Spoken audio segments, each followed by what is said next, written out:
But anyway, okay, when I was at college, I went to Weymouth College of Education, allegedly to become a teacher.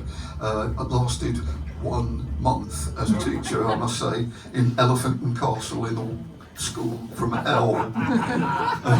But that's another story. But while I was there, I had to do this project on youth culture. So this would be in about 19... I was there from 73 to 76 because I didn't go straight from school. I went out and got my job at the advertising agency down the road. Had a lengthy relationship which went badly wrong, and then I went to college and thought, yes, I'll become a teacher because it's easy. That was my logic. Obviously it wasn't. But while I was there, I had to do this project on youth culture, and I was going around taking photographs. I thought it'd be easier than writing. I would go with a camera and take pictures of youth culture, and they were quite good actually. They're kind of pictures of posters and, you know, graffiti like Weymouth Bowie Boys and stuff like that. I've actually got on a Weymouth Bowie Boys, but anyhow, I found the photographs not long ago, and one of them was a photo for Mr. Fred's Disco, and it was already a bit tatty, and I thought, oh, that's good, you know. And there's a song in that, so I kind of had to imagine that. Well, the idea, I thought I'm going to write it from a girl's point of view who used to go to Mr. Fred's in about 1974 and prance around to, you know, I don't know, Robert Knight and people like the Archie Bell and the Drells and something like that. And so I wrote this from a female point of view, and it's like, you got to imagine that we're 70-something-year-old women. You could go, that's impossible, but unfortunately you didn't. I was thinking young women were I'm coming from. Yeah. The young women were I'm coming from. In your 70s? Yeah, but you're still in your 70s. Yeah. Only just. But having fallen downstairs earlier, I feel every year. That was bad, wasn't it? I told you to bring yours, I'm afraid. It's not rock and roll. It's got studs. But not just falling downstairs. No, tell me about it. Right. Are we ready?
For Terry Wogan. Yeah, better than when I had a track in a TV show called Decisive Weapons, which was, I didn't know they were going to do it, but they used some guitar playing of mine over bombs dropping, which I was like, oh really? But I got some money for it. How much did I get? I got a cheque. Come on, any guesses? 30p. 50p. 90p. 15p.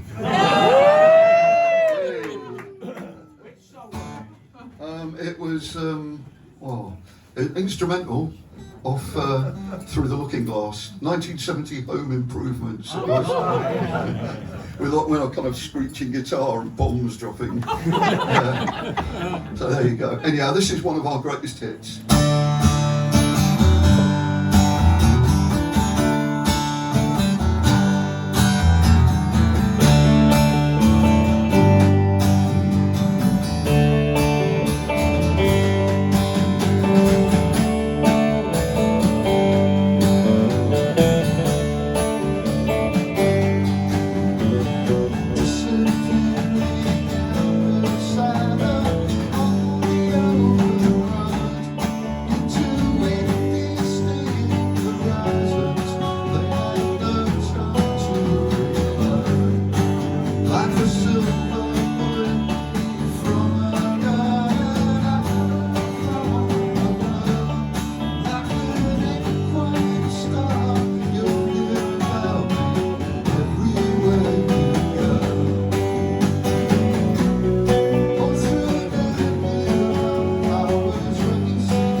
with me.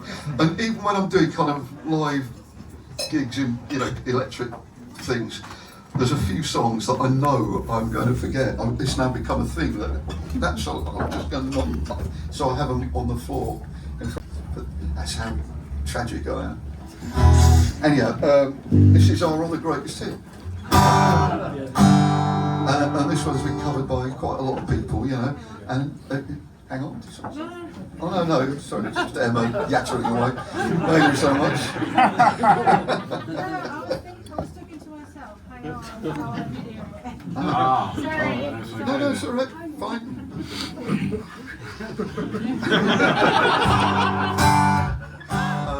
Yes. This is called He'd Be a Diamond, and it's covered by quite a lot of people. Elliott Smith covered it live, but never recorded it. But no, he was actually. I've met him a couple of times, and he was a really nice bloke. Very quiet. And Teenage Fan Club covered it. Really good. And that was great when we did a gig up in Glasgow shortly after Jerry Love had departed from the band, and never really found out what that was about. He's a great guy, Jerry. He's a really nice bloke. Oh yeah, he is. No, he is. He's great, and he was obviously a bit gutted about not being in Teenage Fan Club. And he actually said to me that he said, "Well, I didn't leave, but I wasn't sacked." I don't know why. Didn't know clearer really, but he was our support act in Glasgow just on his own. It was the first gig he'd done since the departure, and he was really nervous, and he was great. The crowd in Glasgow were obviously rooting for him, and I was going on about this. I said it's one of these gigs where you kind of feel like you should be the support act and not him. He should, because I guess the audience were largely there to see him. And I said it's a bit like when we were playing in Germany once, and our support band in Munich and a place called Backnang was Nectar. And Nectar were a big band in the 70s, big name. And there was two of the originals, Roy Albrighton and Ron Howden on drums, and they were really nice guys. Really nice, weren't they? Yeah, lovely. Lovely blokes. And they said we must do some more gigs together. They really got, I think mostly because you go more going. Only because we were going home.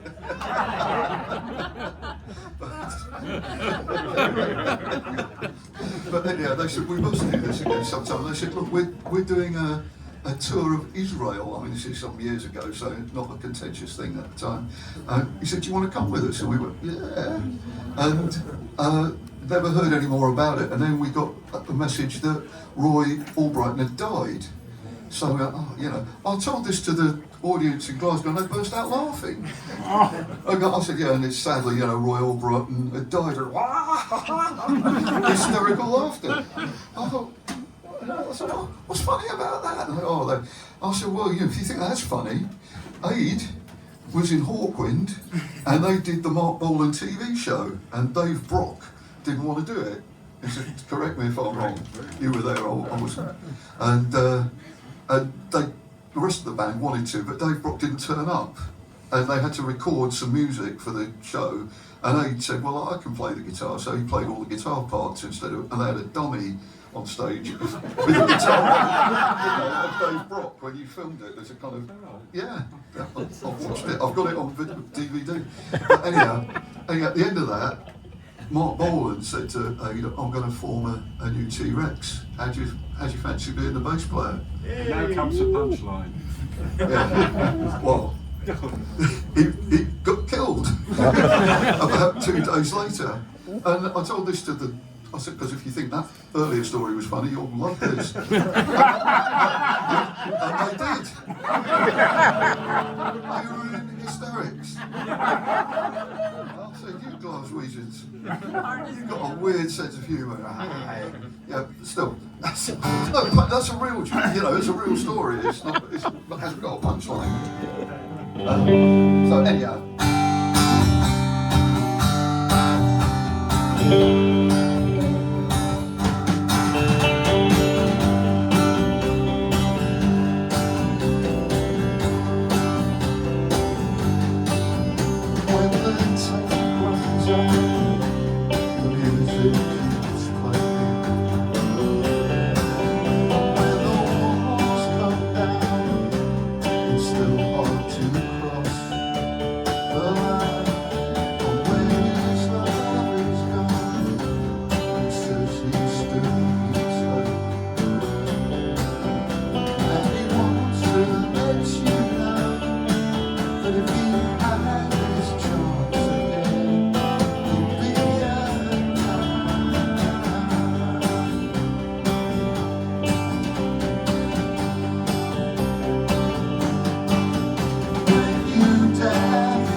behind you.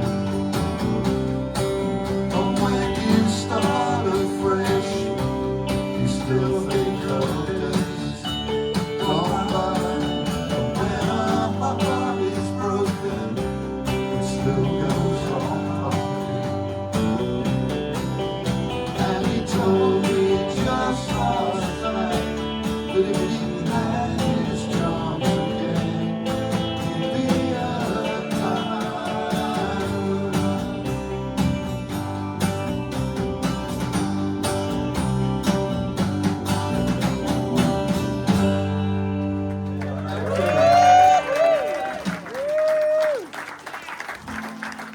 So I had to try this, and I will just say that the verse 1 and 2, then a chorus, and then verse 3 and 4, and then a chorus, if that's okay. How do you tell me? I know, sorry. It's just that I played it through last night at home, and I thought it doesn't need a second chorus there. So 2 verses, chorus, 2 verses, chorus. Okay. No, I think it's just for Aid's benefit. Oh, sorry. Well, no, not for any other reason. Aid hasn't played with us for a while, so this is Aid's kind of first acoustic gig with us for 5 years. And it was lovely to have him back again. It's right. Yeah, he's had a hard time, I tell you, and that's not a joke at all. Anyhow, this is called Thankless Task.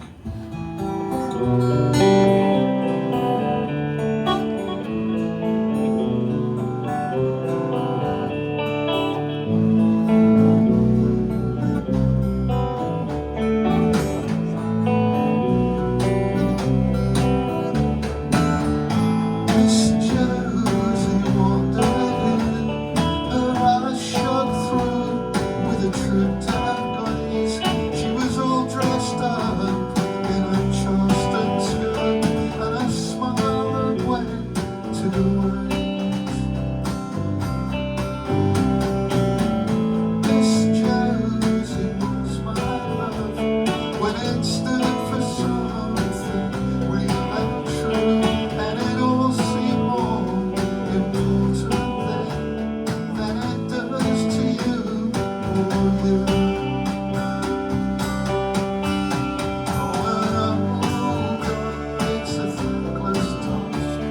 To retrieve her when she starts to drift. Oh God, it's a thankless task, but it's what I have to live with.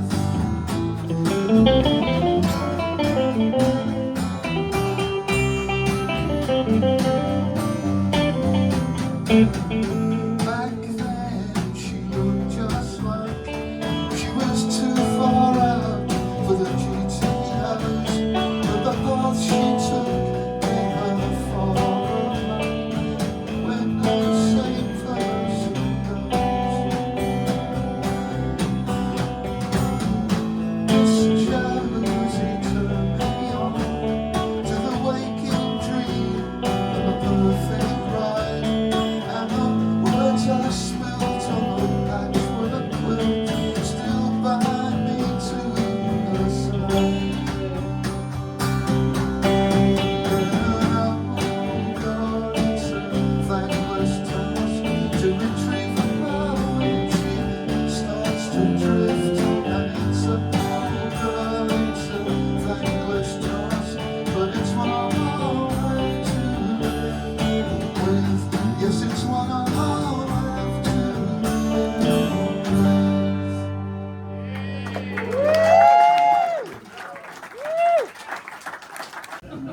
Had it on the other side of my bit of paper. Look at my phone, I don't need it. Too vague again, Put isn't my it? glasses on, that's it. Too vague to put my glasses on. I got past that. I did. I mean, I don't. You know, you'll feel my pain. You know, I used to have really good eyesight. No, and as soon as you start wearing, am I right with this? As soon as you start wearing glasses, you crack and go, right, well, I can't see anything. I'm going to wear glasses. You're done. That's it. I can't. You know, I can't see anything with that. What key is that? Hang on, let me put my glasses. D. D, thank you. This is old blokes. Old blokes. with Aid about my glasses. He said to me, because Aid's a little bit older than me, he said to me, when you're 50, you're going to need glasses. Actually, can I cut in there? He laughed at me for having glasses. But I got to about 50 and I said to him, you really think that you're never going to need them? He said, no, we had a 50 quid bet. We did. I said, he said, you'll need glasses by the time you're 55. And I said, no, I said, 60. Make it 60 if you want to bet. Let's have a proper bet. Honestly, I wish I'd not done that. I got carried away, a bit of hubris there, and I got to about 57, and we meet for lunch every Tuesday in a pub, and I was sitting there looking at the menu going, in the end. Have you got them out? Yeah, in the end. Did you pay up? Yeah. Only when I reminded him. Every week. Yeah, I did. It was fair play, you know. I got hoisted by my own petard.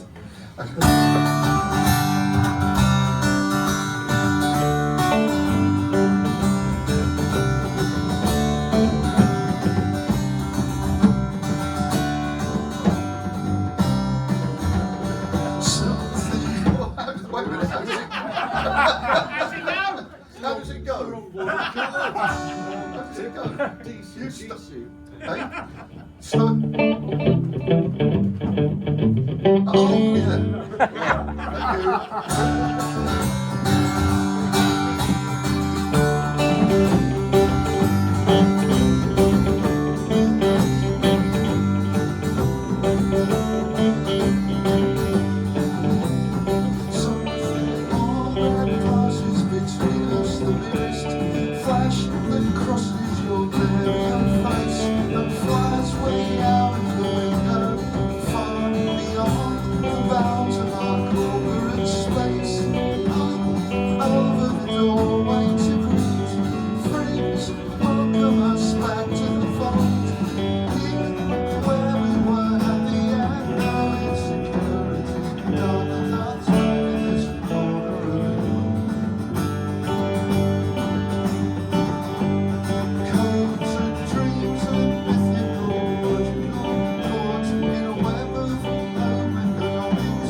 Thank you.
And he realised he didn't, he thought, but he actually did need drugs to write good songs. He's certainly not written any since he gave them up. Harsh but true. So that's Aid's theory. Anyhow, this is Stars Burn Up. 1, 2, 3.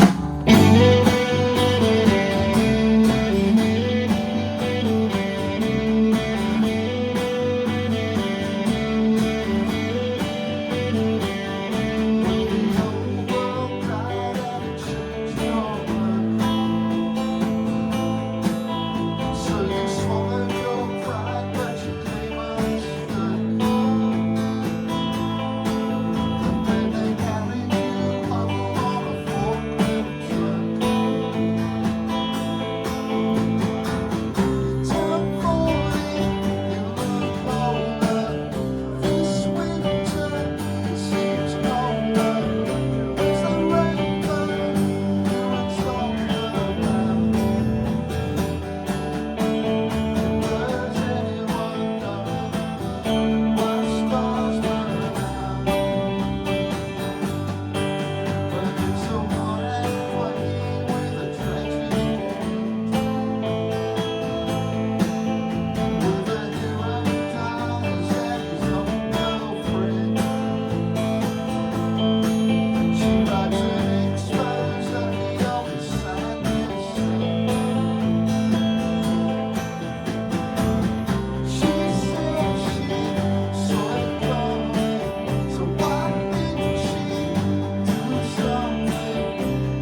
Oh, right.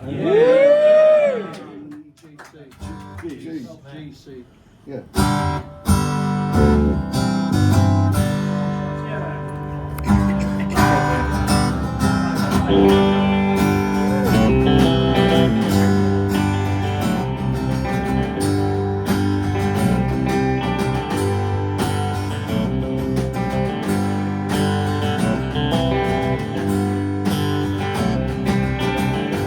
Don't go further in your roots of white.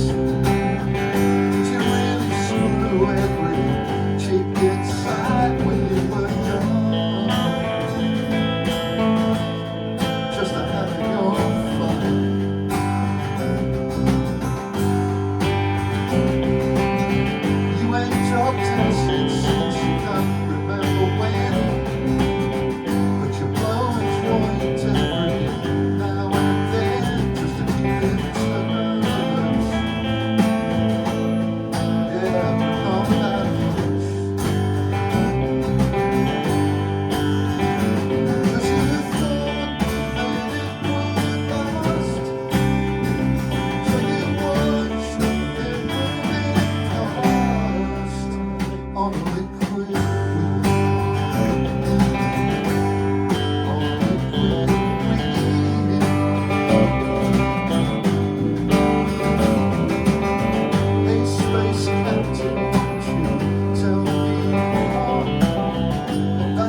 for my mate Mick, who really likes this song. And Mick, a great bunch of mates that we've all been mates for, since we were about 9 years old. So that's almost 30 years, you know.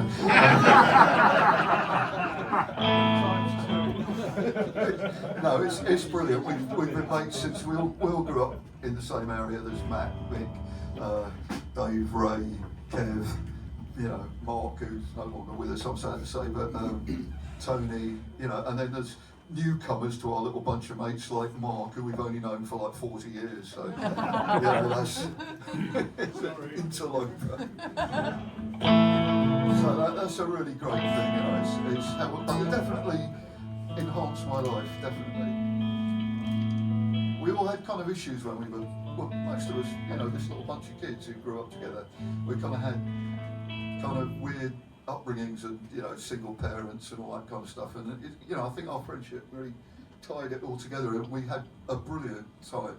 We just hung out with each other, played football, went and saw bands. It was brilliant. We had a great time. None of it mattered really. It was. Well, of course it did matter, but we just kind of one of my fondest memories, and I will tell this is Mark, who I used to sit next to at junior school, who died a few years ago. We used to not see each other for ages, and I know Mick and Matt, who are over there, will agree that you kind of not see him for maybe 6 months, sit down in a pub, and within like 5 minutes you'd be crying with laughter because you just were on the same wavelength, and you'd only have to say a couple of words and everyone would be, it was just great. And I remember bunking off school when we were about 12 or 13, it would be to see the Batman movie with Adam West. So that would be, and that was about 1966, I think, something like that. So we would have been about 13. And me and Mark went to the Odeon Edgware Road to see the Batman movie. And of course it was like, afternoon performance on a Tuesday. No one there, it's just me and Mark sitting down watching it. And this guy came in and sat right next to me in this empty cinema. Absolutely spot on. There's Mark sitting there and I'm sitting here. And I'm thinking, that's a bit weird. And next thing I know, he's massaging my thigh. And I thought, sorry, I thought this is a bit, I don't think this is good. And I said to Mark, I said, Mark, the guy next to me's rubbing my thigh. And Mark looked over and fell off his seat laughing. And he literally, that kind of schoolboy laughing when you can't breathe, you're laughing so much. He fell off his seat onto the floor, genuinely kind of choking with laughter, which made me laugh, and I fell on the floor, and the pair of us are on the floor. I mean, that one where you're going, you're laughing so much, and after about a couple of minutes, bloke just got up and walked off. And we had to we missed about 15 minutes of the film because we were laughing so much. So one of my fondest memories is being sexually assaulted.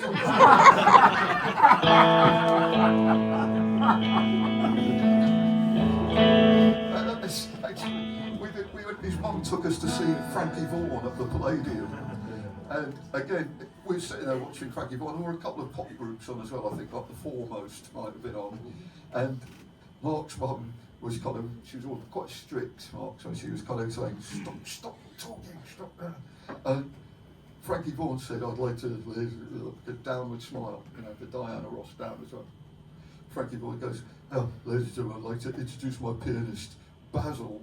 And now for some reason to a couple of 11-year-old boys, the pianist called Basil was the funniest thing they'd ever heard.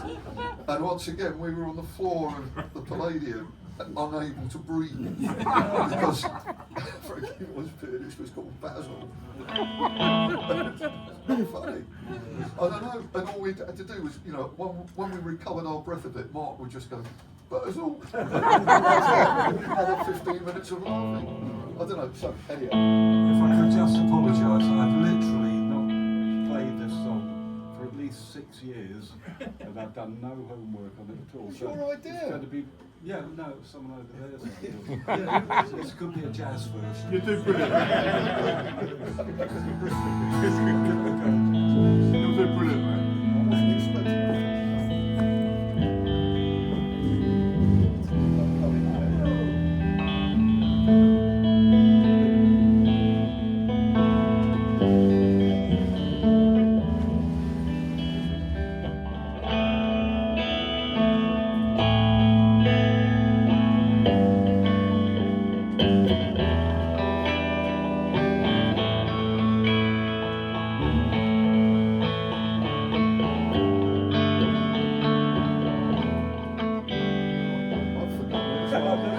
She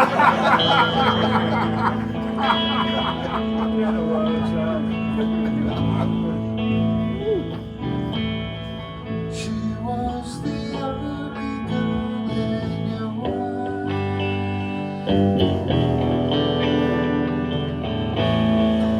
She was the one good thing in your life.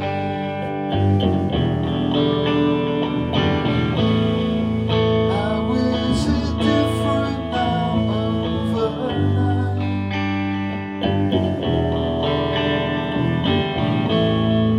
What is this inexplicable cloud that blocks your sight?